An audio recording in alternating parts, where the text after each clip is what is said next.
Alright, so you have your coyote boarded, you have him skinned, fleshed, boarded, ready to go, almost. What do you do about a hole like that? That one, this is a coyote that was given to me, and they shot it with something that put a pretty good sized hole in it. Have used the right bullets. Most of the time it's not that bad, but this one kind of did bad things. So I'll show you quick how to fix this, and you really can't fix it. It's got damage, but it'll have less damage as far as sail time goes if you sew it up. So what you need is a hook type needle that's sharpened on the tip. It comes that way. This is actually what they call a mortician's needle. It's meant for sewing up skin.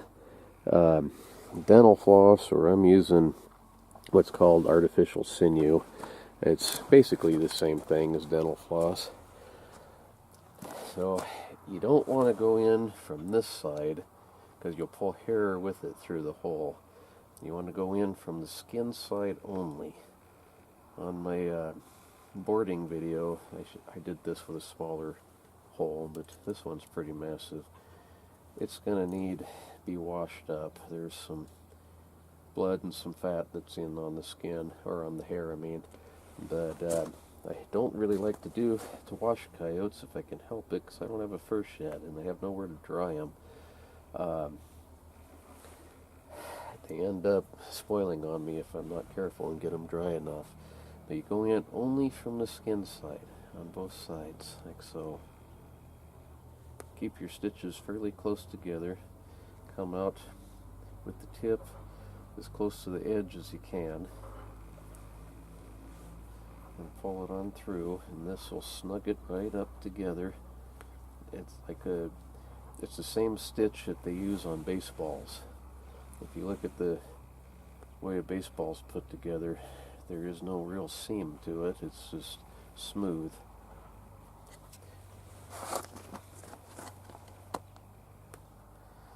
And it really doesn't take that long to sew these guys up, and it'll save the hide. They can use the bullet hole like that if it's fixed, and it'll get you a better price on your furs. Gives you a little more pride sewing something that looks good without massive holes in it.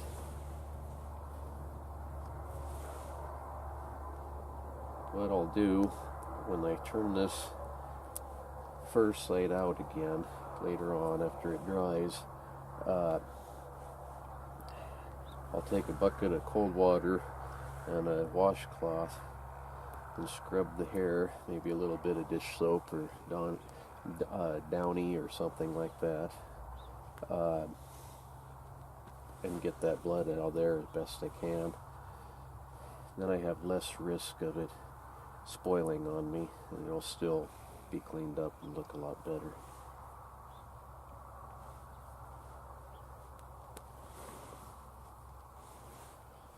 See how that's just snugging right up there without looking too bad.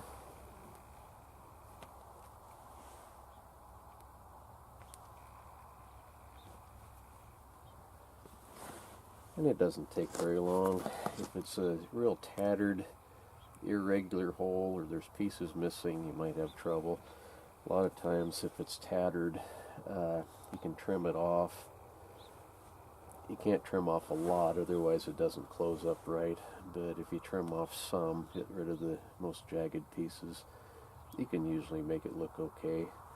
On the fur side, once this is cleaned up, it'll look okay. If I can get all the mess off of it.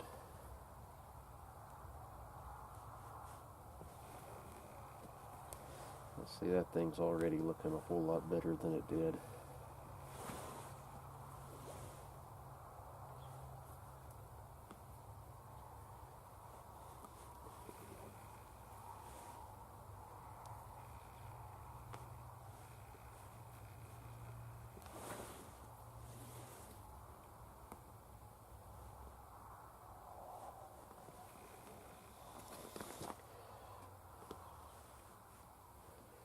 I've had some coyotes that have holes that are almost more hole than anything else. I picked up a roadkill one time that was torn so bad I was debating whether or not it was even worth skinning, and I sewed it up, and really it sold right in there with the rest for about the same amount of money. And that one I didn't have to trap him or nothing.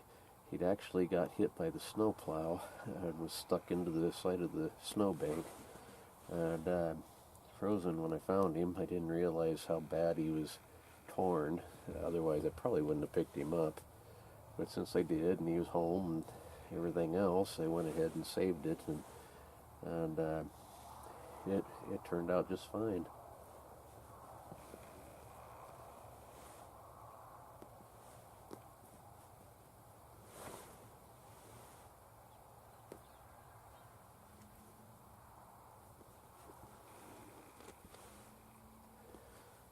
Okay, when you get down to the last stitch or two,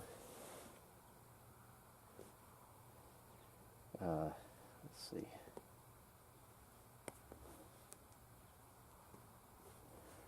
Get down the last stitch or two. When you get this loop on here, run your string through the loop a couple of times, and that'll make a knot. That keeps everything tight and keeps it from coming apart. I like to do it on at least the last 2 stitches, maybe even 3.